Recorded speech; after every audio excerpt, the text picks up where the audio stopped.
खैर, प्रभु की स्तुति हो। गुड न्यूज चैनल के दर्शकों का स्वागत है। ईश्वर आपको भरपूर आशीर्वाद दे।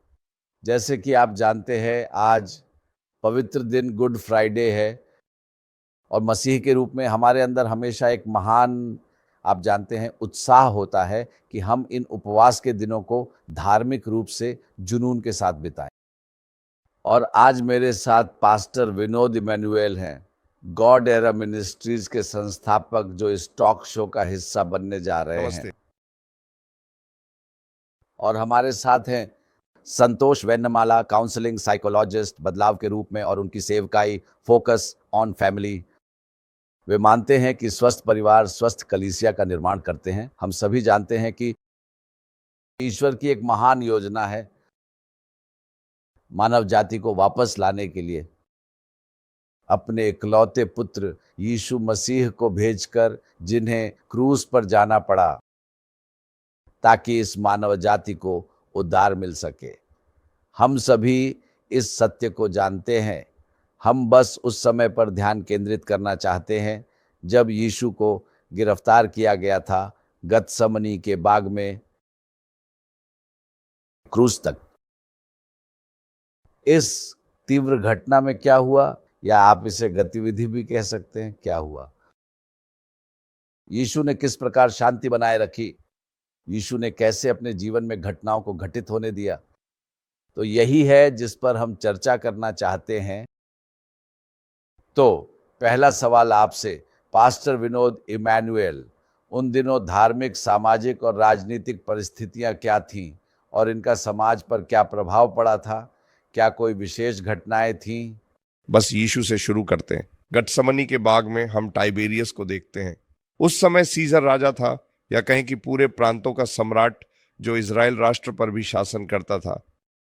और उस समय पोंतियुस पिलातुस यहूदिया का राज्यपाल था, जिसे रोमन सम्राट द्वारा सत्ता दी गई थी। लेकिन यहाँ जो रहस्य है या जो प्रकट होता है वह यह है कि यीशु एक महायाजक है। इब्रानियों की पुस्तक में यहाँ तक कि निरंतर वह महायाजक हैं। यीशु को पृथ्वी पर के महायाजक के सामने परीक्षणों से गुजरना पड़ता है। अब हम पहले भाग को देखते हैं। याजक हन्ना, जो इजराइल के सबसे वृद्ध या प्रमुख याजक थे, और हम देखते हैं कि उन्हें उसके सामने लाया गया गतसमनी के बाग में गिरफ्तारी के बाद। हालांकि कारण यह है कि वह उस वर्ष महायाजक नहीं थे, क्योंकि उनके दामाद काइफा उस वर्ष महायाजक थे। यह बात पहले वरिष्ठ महायाजक के ध्यान में लाई गई, जो एक मुख्य महायाजक थे, और यहूदी संप्रदाय, सनहेड्रिन और लोगों द्वारा, यहां तक कि रोमी सम्राट द्वारा भी सम्मानित थे। तो हन्ना ये देखते हैं और यीशु से उनके सेवकाई के बारे में प्रश्न करते हैं। और फिर यहाँ क्या होता है? अब हम हन्ना को देखते हैं। वह सुरक्षित होना चाहता है। यहाँ राजनीतिक रूप से वह अपनी स्थिति सुरक्षित करना चाहते हैं। मैं इजराइल का महायाजक हूं, तो सबसे पहले वे यीशु को उसके पास लाते हैं।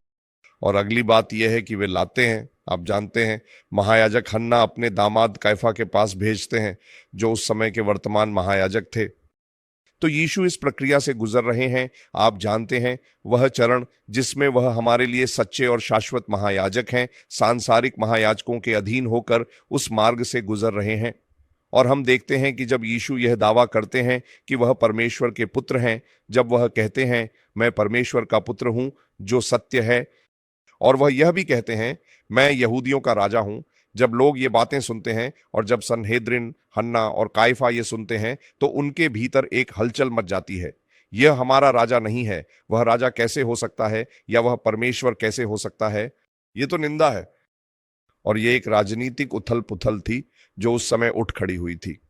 और इसलिए हम देखते हैं कि बाद में हन्ना और काइफा जैसे लोग और यहूदी लोग यीशु को मृत्यु दंड देने की योजना बनाते हैं। सिर्फ कोड़े मारना नहीं, क्योंकि यहूदी संस्कृति आप लोगों को कोड़े मारते और दंडित करते हैं। आप सूली पर नहीं चढ़ाते। वह रोमन संस्कृति है, ताकि उसे मृत्यु दंड या मारा जाए। भाई संतोष, और वहां के लोगों की मानसिकता क्या थी? उदाहरण के लिए, आपके पास फरीसी है, आपके पास सदूकी है, हेरोदेस है, एस्सीन है, और आपके पास महायाजक है। दोनों ही वास्तव में उन्हें एक ही होना चाहिए था। और आपके पास एक हेरोदेस है, एंटिपस, जो गलील और एक अन्य क्षेत्र तक सीमित था, और पिलातुस, पोंतियुस पिलातुस। और यही था वह ढांचा। इस ढांचे में और लोग वहां थे, तो यीशु उनके साथ 3 साल और 6 महीने तक थे। तो पूरे राष्ट्र या लोगों की मानसिकता क्या हो सकती थी? आप इसे 2 भागों में बांट सकते हैं। खैर, इस खुलते परिस्थिति में हमारे पास वास्तव में जितने भी कई खिलाड़ी हैं, सबसे बड़ा किरदार लोग खुद ही भी हैं, एक समूह के रूप में। अब ईश्वर ने उनसे 4 सदियों या उससे अधिक समय तक चुप्पी साध रखी थी, और उनके ऊपर हेरोदेस था जो उन्हें कुचल रहा था। फिर इसके ऊपर से उनके पास रोमनों का शासन भी था। उनकी सैन्य उपस्थिति वहां थी, उनकी प्रशासनिक उपस्थिति भी थी। उन पर कर लगाया गया है, इसलिए वास्तव में समय उनके लिए उपयुक्त था कि वे आशा करें कि अब एक मसीहा आएगा। और जब वह आया, दुर्भाग्यवश वह उस छवि में फिट नहीं बैठा जो उन्होंने बनाई थी। वे शायद किसी ऐसे व्यक्ति की उम्मीद कर रहे थे जो चमकदार कवच में एक योद्धा हो, जो आकर हेरोदेस और पिलातुस का सिर काट दे और राजनीतिक सत्ता अपने हाथ में ले ले। लेकिन फिर भी उन्होंने यीशु को 3.5 वर्षों तक अपने बीच देखा, कैसे वह उनके साथ जुड़ा और कैसे उसने उन्हें सहज और स्वीकार्य महसूस कराया। लेकिन अब आइए अन्य पात्रों की बात करें। अब यही इसका मूल है। ये किसी भी चीज़ से ज़्यादा राजनीतिक है। वे महायाजक हैं और वे यीशु को देखते हैं। वे उसे अपने लिए एक खतरे के रूप में देखते हैं, दोनों ही मामलों में। आध्यात्मिक मामलों में, क्योंकि वह बार बार कहता है, मैं परमेश्वर का पुत्र हूं और मैं वापस आऊंगा और राज्य करूंगा और मैं यह करूंगा, वह करूंगा और जो कुछ भी। तो इसमें एक आध्यात्मिक पहलू है, फिर एक राजनीतिक पहलू भी है, क्योंकि वह कहता है मैं यीशु का राजा हूं। और उन्होंने कहा, उसने पहले ही मंदिर में सभी व्यापारिक टेबलों को पलटकर और उन सभी चीजों को करके परेशानी की। तो वह उनके लिए एक कांटे की तरह चुभने लगा था। यह यहूदी पक्ष की बात है। फिर हमारे पास हेरोदेस है, जो खुद भी यहूदी है लेकिन आत्म केंद्रित है। उसे एक छोटा सा क्षेत्र टेट्रार्क के रूप में सौंपा गया था ताकि वह उसकी देखभाल कर सके, और वह अपने जीवन को बहुत आरामदायक बनाने में व्यस्त रहा है। वह नहीं चाहता कि वह यह सब कुछ खो दे, या विशेष रूप से महायाजक का समर्थन खो दे। और अंत में यह पिलातुस, जिसने अतीत में किसी भी विद्रोह को दबा दिया है और साम्राज्य के खिलाफ कुछ भी करने वालों पर बहुत ही क्रूर और सख्त रहा है, तो अब वह भी यहाँ मौजूद है। उसका जीवन हेरोदेस के कारण काफी हद तक आसान हो गया है, क्योंकि हेरोदेस देखभाल कर रहा है यह सुनिश्चित करने के लिए कि क्षेत्र में शांति बनी रहे। लेकिन अब यह स्थिति, जिसके बारे में हम थोड़ी और चर्चा करेंगे, उसके लिए एक संभावित परेशानी का कारण बन गई है। क्योंकि अगर यह मामला वास्तव में बढ़ता है तो यह बहुत बड़ा हो सकता है, और इसकी गंभीरता सम्राट तक भी पहुंच सकती है, जो यहां शामिल किसी भी राजनीतिक व्यक्ति के लिए अच्छा नहीं होगा। मुझे लगता है कि हर कोई ईश्वर की उत्तम योजना में फिट बैठता है। जब समय की पूर्णता आई तो परमेश्वर ने अपने पुत्र को भेजा। अब अगर आप रोमन साम्राज्य को देखें तो वह एक विशेष काल था। आप देखेंगे कि किसी व्यक्ति को मारने की क्रूरता, विशेष रूप से क्रूस पर चढ़ाकर, मेरा मतलब है वह कभी कभी पहले दिन से लेकर 7वें दिन तक क्रूस पर लटका रहता था, और अगर वह जीवित होता तो उसके शरीर को फेंक दिया जाता उस घाटी में जहां गिद्ध उसे जीवित ही खा जाते। वह लगभग नर्क जैसा था, सबसे बुरे समय में, सबसे क्रूर समय में, ताकि यह दिखा सकूं कि मैं इस मानव जाति से कितना प्रेम करता हूं। और उद्धार मुफ्त है, लेकिन वास्तव में सस्ता नहीं है। यीशु मसीह ने इसकी भारी कीमत चुकाई है, अपना जीवन, अपना लहू, सब कुछ। तो मैं बस विभाजित करना चाहता हूं, एक के बाद एक। पहले अंतिपास, जिसे आप जानते हैं, महायाजक, वह गया। तो वास्तव में हुआ क्या? यह अंतिपास क्या है आप जानते हैं। जब यीशु वहां गए, उसका परिणाम क्या हुआ? तो जब हम यीशु को देखते हैं, जब उसे हन्ना के पास ले जाया गया जो महायाजक था। अब हन्ना इज़राइल का एक सम्मानित यहूदी महायाजक था, सबसे पहले और सबसे प्रमुख, काइफा से भी अधिक। लेकिन इस समय हन्ना महायाजक के पद पर नहीं है। तो वह देखता है, ठीक है, अब वे उसे वहां ले गए हैं। लोग देखते हैं कि वे उसे सबसे सम्मानित हन्ना महायाजक के पास ले गए हैं। अब हन्ना यीशु के बारे में देखता है, उनसे उसके उपदेशों और सिद्धांतों के बारे में सवाल करता है। अब चूंकि अब इजराइल के प्रमुख महायाजक ने देख लिया है। अब वह कहता है ठीक है, हमें इस मुद्दे को सुलझाना होगा, क्योंकि वह कह रहा है कि वह यीशु का राजा है और वह खुद को परमेश्वर का पुत्र कह रहा है, जो यहूदी लोगों के लिए एक बहुत बड़ा हंगामा है सबसे पहले। तो अब वह कहता है नहीं, हमें इसे खत्म करना होगा, हमें यीशु को खत्म करना होगा, यही इरादा है। मुझे विश्वास है भाई संतोष सहमत होंगे, मनोवैज्ञानिक रूप से भी ये चल रहा था। महायाजक हन्ना के मन में तो वह कहता है कि कायफा के पास भेजना चाहिए, निर्णय लेना चाहिए, और अब हम इस व्यक्ति को यहूदी परंपरा से कोड़े न मारे जाएं, न दंडित किया जाए, बल्कि रोमी रीति से क्रूस पर चढ़ाया जाए। यीशु अपने प्राण देने के लिए आए थे और वे उसे मारना चाहते हैं, और दोनों एक ही बिंदु पर मिल रहे थे और सोच रहे थे कि कैसे उनसे छुटकारा पाया जाए। हाँ। लेकिन यीशु ने कहा, तुम मुझे हाँ। मेरे जीवन में ईश्वर की इच्छा को पूरा करने के लिए प्रेरित बिल्कुल। करते हो। जब आप इन चीज़ों के बारे में सोचते हैं तो लगता है कि ये चीज़ें क्यों हो रही हैं। वह सब कुछ इस तरह से व्यवस्थित करेगा कि हालांकि यह कुछ समय के लिए दर्दनाक है, यह अच्छे उद्देश्य को पूरा करेगा। वह है अप्रत्यक्ष रूप से उसने भेजा एक संकेत जिसे मैं समझ सकता था कायफोस को कायफोस किस प्रकार का है। अपने ससुर के विपरीत कायफा वास्तव में आधिकारिक महायाजक है। सचमुच उसका ससुर एक अनौपचारिक शक्ति केंद्र है, वह पर्दे के पीछे से कार्य कर रहा है। लेकिन जब यीशु कायफा के पास आता है तो मेरा अनुमान है कि इतना पृष्ठभूमि तैयार हो चुका है कि यह ससुर दामाद की जोड़ी आपस में बातचीत कर सके और कह सके कि अगर हम इस आदमी को पकड़ते हैं तो हमें क्या करना है। तो कायफा लगभग हर उस बात से मौन रूप से सहमत हो जाएगा जो एग्नेस ने कही है, और वह बस उस पर अपनी स्वीकृति की मुहर लगा देगा। अब याद रखिए, मुख्य याजक और धार्मिक प्रमुख के रूप में उसकी सत्ता पर सवाल उठ रहे हैं। उन सभी सवालों के कारण जो यीशु पिछले 3.5 वर्षों से उठा रहे हैं, वह उन्हें हर बात पर, हर चीज पर सवालों के घेरे में ला रहा था। तो ये एक उपयुक्त समय था, एक बहुत ही अनुकूल अवसर था कायफा के लिए ये कहने का कि चलो इस व्यक्ति से छुटकारा पा लेते हैं। और जो बात उनके लिए विशेष रूप से मुख्य याजक के लिए सबसे महत्वपूर्ण थी यीशु के संबंध में, वह यह थी कि उसने परमेश्वर के विरुद्ध कहाँ गलती की।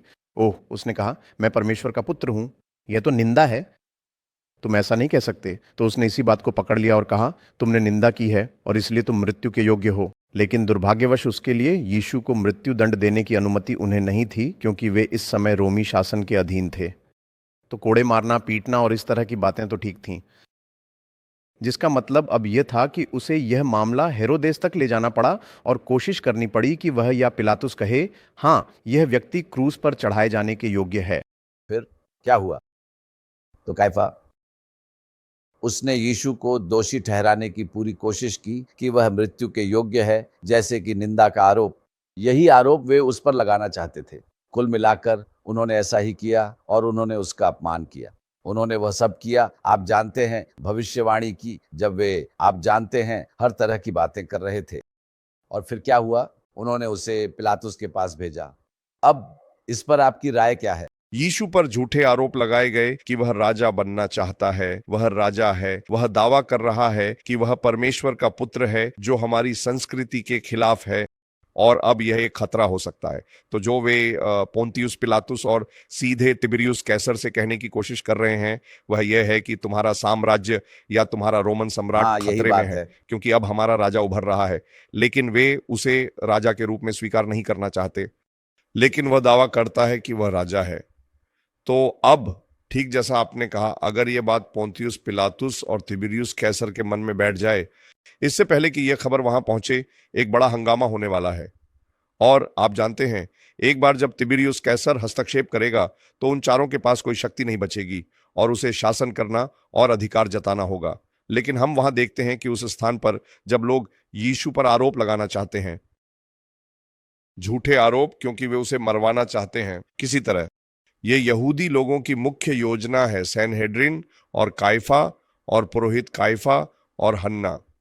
तो अब हम देखते हैं कि पोंटियस पिलातुस भी वहां है, दुविधा में है। अब जब पहली बार यीशु पोंतियुस पिलातुस के पास जाता है तो वह उससे पूछता है, तो क्या तुम यहूदियों के राजा हो? यीशु कहता है, मैं हूं, मैं यहूदियों का राजा हूं। तो पोंतियुस पिलातुस के लिए मेरी प्रजा सुरक्षित है। तो वह यह नहीं कह रहा कि मैं तिबिरियुस कैसर का राजा बनने जा रहा हूं या मैं यहूदिया पर कब्जा करने जा रहा हूं राज्यपाल बनकर। रोम का राज्यपाल पोंटियस पिलातुस की स्थिति क्या है? खुश है। उसने कहा कि मुझे इस आदमी में कोई दोष नहीं दिखता, राजनीतिक रूप से ठीक हूं, मैं स्थिर हूं। तो आगे बढ़ो। तो वह उसे भेजता है क्योंकि यीशु गलील से है। वह उसे एंटिपास के पास भेजता है जो कि हेरोदेस है, फैसला लेने के लिए, क्योंकि अधिकार क्षेत्र पोंतियुस पिलातुस का नहीं है बल्कि हेरोदेस एंटिपास का है। वह पूरी घटना क्या थी आपको याद है? आप जानते हैं जब यीशु को हेरोदेस के पास भेजा गया था, क्योंकि हेरोदेस आमतौर पर गलील में रहता है और वास्तव में पिलातुस भी, वह वास्तव में कैसरिया में रहता है। वे इस फसह के अवसर पर यरूशलेम आए थे, भीड़ को नियंत्रित करने के लिए या जो भी कारण रहा हो। तो जब उसे हेरोदेस एंटिपास के पास भेजा गया तो हेरोदेस के साथ वास्तव में क्या हुआ, उस समय उसकी मानसिक स्थिति क्या थी और वह उस विशेष क्षण में क्या महसूस कर रहा होगा। जैसा कि दर्ज है, यह पहली बार था जब वे आमने सामने मिल रहे थे। लेकिन हेरोदेस कुछ समय से यीशु के बारे में सुनता आ रहा था। एक समय तो उसने सोचा था कि यह यूहन्ना बपतिस्मा देने वाला है जो मरे हुओं में से लौट आया है। तो जाहिर है इस व्यक्ति के बारे में एक पृष्ठभूमि पहले से ही मौजूद थी, और साथ ही मुझे यकीन है कि इन वर्षों में हेरोदेस को इस व्यक्ति की कहानियां मिलती रही होंगी जो उसके राज्य में घूम रहा था, चमत्कार कर रहा था और इस तरह की बातें कर रहा था, और शायद मंदिर में जो हंगामा हुआ था उसकी भी खबर मिली होगी। अब अगर आप उस समय किसी ऐसे व्यक्ति को देखें जिसमें कोई विशेष कौशल या क्षमता हो, तो उनके लिए सबसे बड़ा इनाम यही होता कि वे शासक के सामने आकर प्रदर्शन करें और बदले में कोई ना कोई उपहार या पहचान मिलती। तो उसने सोचा होगा कि अगर यीशु भी उन्हीं समझदार लोगों में से एक हैं जो जादू के करतब या चमत्कार दिखाते हैं या जो भी उसने उन्हें कहा हो, तो वह कभी ना कभी उसके दरबार में आकर हेरोदेस को प्रभावित करने की कोशिश करेगा और कुछ हासिल करेगा। लेकिन यीशु को इसकी कोई परवाह नहीं थी। उन्होंने कभी खुद को इस सब में नहीं डाला और अब वह यहां है। तो हेरोदेस की पहली प्रतिक्रिया होती है, उम्मीद है कि मैं इस आदमी से कोई चमत्कार देख सकूं, है ना? अब हेरोदेस ऐसा व्यक्ति है जो हमेशा उसी पर ध्यान देता है जो वह चाहता है, और वह जो चाहता है उसे हासिल कर लेता है। हमने यह उसकी निजी जिंदगी में देखा है। जो कुछ भी उसने अपने सौतेले भाई के साथ किया, उसकी पत्नी को अपनी पत्नी बना लिया, और यूहन्ना बपतिस्मा देने वाले को मारना उसकी पत्नी और बेटी के सबसे बड़े कारण पर। तो यहां वह कह रहा है, देखूं इस आदमी से कुछ मिल सकता है जो मेरे सामने है। बाइबल कहती है कि वह उत्साहित था। मुझे नहीं लगता कि यीशु ने हेरोदेस के साथ वो परमेश्वर साझा की, क्योंकि उन्हें पता था कि आगे क्या होने मुझे वाला लगता है कि उसने उन्होंने उससे कुछ नहीं बात कहा। नहीं की वो थी वहां खड़े रहे। और वह प्रयास कर रहा था, क्योंकि शास्त्र कहता है वह बहुत प्रसन्न हुआ था और वह उसे देखने के लिए बहुत उत्सुक था और वह एक चमत्कार देखना चाहता था। लेकिन जब उसने ऐसा कुछ नहीं किया, क्योंकि यीशु का ध्यान क्रूस पर था, उसे पता था कि वह कहाँ जा रहा है। ये तो बस एक पड़ाव था, बस इतना ही, लेकिन अंतिम मंजिल क्रूस ही थी। तो उसने तिरस्कार के साथ उसका मजाक उड़ाया और उसे बैंगनी वस्त्र पहनाया। बैंगनी वस्त्र और कांटों का मुकुट। यही है कांटों का हाँ, क्योंकि मुकुट। जाहिर है कि उसकी अहंकार को ठेस पहुंची थी। अरे, मैं शासक हूं, मैं तुमसे सवाल पूछ रहा हूं, हाँ। ठीक है? बस बोलो, जवाब दो। अगर तुम जवाब नहीं दोगे तो तुम मुझे इन सब लोगों के सामने मूर्ख बना रहे हो जो यहां खड़े हैं, क्योंकि अगर तुम आज ऐसा करोगे तो कल बाकी सब भी मेरी सत्ता पर सवाल उठाएंगे। तो वहीं से आगे की कार्रवाई शुरू होती है, जिसमें यह सुनिश्चित किया जाता है कि उसे दोषी ठहराया जाए और उसे नीचा दिखाया जाए। वो पूरा बैंगनी वस्त्र और कांटों का ताज वगैरह सब कुछ। उस समय तक पीलातुस और हेरोदेस हाँ, के बीच हेरोदेस, हाँ। वास्तव में तनाव था, लेकिन उस दिन के बाद से वे अच्छे मित्र वे बन दोस्त गए, बन गए। क्योंकि हाँ। पीलातुस ने हेरोदेस के अधिकार को स्वीकार किया। क्योंकि वह गलीली है, मैं उसे तुम्हारे पास भेज रहा हूं। फिर उसने कहा, मेरे अधिकार को पहचानने के लिए शुक्रिया, चलो दोस्त बन जाते हैं। यीशु ने दो बनाए। ये लोग उस स्थिति के हाँ, वे कारण दुश्मन थे उन्हें परमेश्वर। वास्तव में यीशु ने मित्र उन्हें बना मित्र दिया। बना दिया। अब बात यह है कि जब यीशु था पिलातुस के पास दूसरी बार, अब वास्तव में वहां क्या हुआ? क्योंकि वही समय था वास्तव में पिलातुस के लिए असली परीक्षा का समय, धन्यवाद। सबके लिए असली परीक्षा का समय। फैसले पर जनता की आवाज हावी होने वाली थी। तो वहां वास्तव में क्या हुआ? अब हम देखते हैं कि पोंतियुस पिलातुस यीशु को निर्दोष पाता है। कोई अपराध बोध नहीं है, रोमन सम्राट के लिए कोई खतरा नहीं है। पोंटियस पिलातुस पहले रोमन सम्राट के लिए खतरा नहीं देखेंगे, वे यहूदी लोगों की भलाई देखेंगे। लेकिन पोंतियुस पिलातुस का मुख्य उद्देश्य था कि शुभ समाचार तिबिरियुस कैसर तक पहुंचे, जो सम्राट है यानी राजा। और अगली बात यह है कि रोमन सम्राट के लिए कोई खतरा नहीं है। और हम यहां देखते हैं कि यीशु, आप जानते हैं, दूसरी बार की मुलाकात में हम यहां देखते हैं और सपना, वह अपनी पत्नी के सपने के बारे में भी सोचता है। जो सपना उसने देखा था वह मुझे यह बताता है। शायद मुझे नहीं पता कि उसने ये सपना कितनी बार देखा, क्योंकि अगर वह अपनी पत्नी के सपने पर विश्वास करता है तो जरूर पहले कुछ ऐसा हुआ है। शायद वह अपनी पत्नी के उन सपनों पर विश्वास करता है जो सच हो चुके हैं। और अब पोंतियुस पिलातुस के मन में डर है। आप जानते हैं, यह एक पवित्र व्यक्ति है। यह खून या श्राप मुझ पर या मेरी पीढ़ी पर ना आए। यह महायाजक, सनहेड्रिन और यहूदी लोग हैं जो उसे मारना चाहते हैं, ना कि मैं। और वह पानी लेता है और कहता है, मैं इस निर्णय से अपने हाथ धोता हूं और इसे तुम लोगों को सौंपता हूं। तुम उसे क्रूस पर चढ़ा सकते हो, तुम उसे कोड़े मार सकते हो, हम इसे तुम्हारे ऊपर छोड़ते हैं। और क्योंकि वह एक ऐसी स्थिति में है, यहूदी सनहेड्रिन और लोगों के हंगामे के कारण, जो कह रहे थे हमें बरअब्बा चाहिए, हमें यीशु नहीं चाहिए, कृपया उसे क्रूस पर चढ़ाओ, उसे मजबूर किया गया। हमें पिलातुस को श्रेय देना चाहिए, क्योंकि उसने कोशिश की, है ना। पहली बार उसने 3 बार कहा कि वह दोषी नहीं है। अगली बार उसने कहा मुझे इसमें कोई दोष नहीं दिखता। फिर उसने कहा, तुम जानते हो रोमन कानून के अनुसार यह कहना कि मैं परमेश्वर हूं कोई अपराध नहीं है। तो अब यीशु ने ना कहा, लेकिन उसने यह भी कहा कि कर मत दो। और तुम जानते हो, शायद वह साम्राज्य के खिलाफ जा रहा था, जो कि एक बड़ा आरोप है।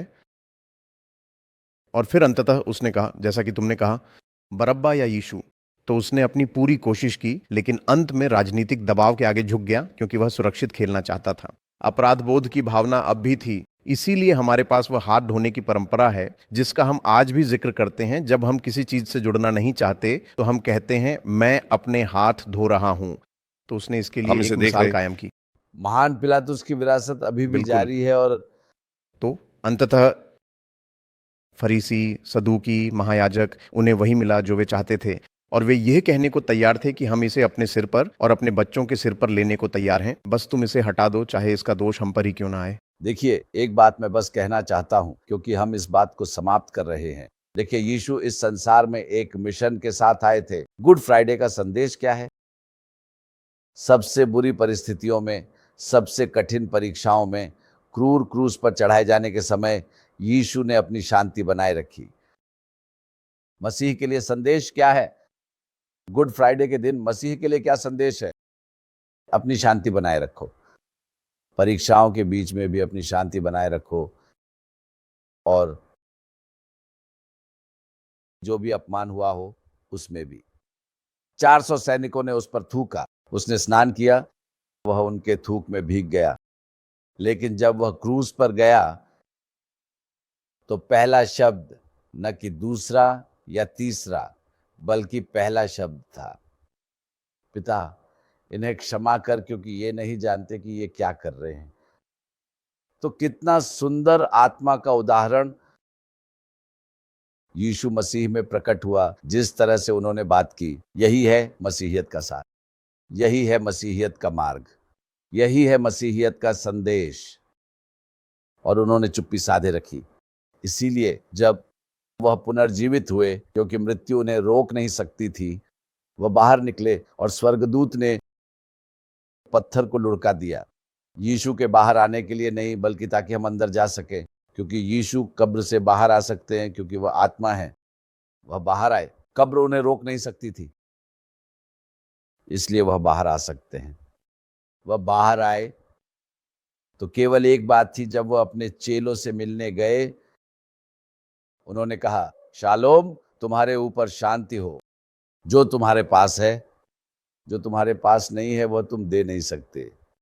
तो आज ये संदेश है प्रियजनों, कि क्या यीशु ये सब सह रहे थे। आप जानते हैं, ये पीड़ादायक मुकदमा उन्होंने अपनी शांति बनाए रखी, क्योंकि शैतान उनकी शांति को भंग करना चाहता था।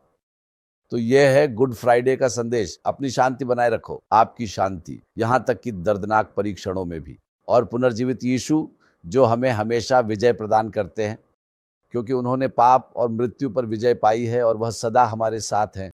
यही है गुड फ्राइडे का संदेश जो हमसे बात करता है। परमेश्वर आपका भला करे। ये एक शानदार टॉक शो रहा है। आप दोनों का बहुत बहुत धन्यवाद।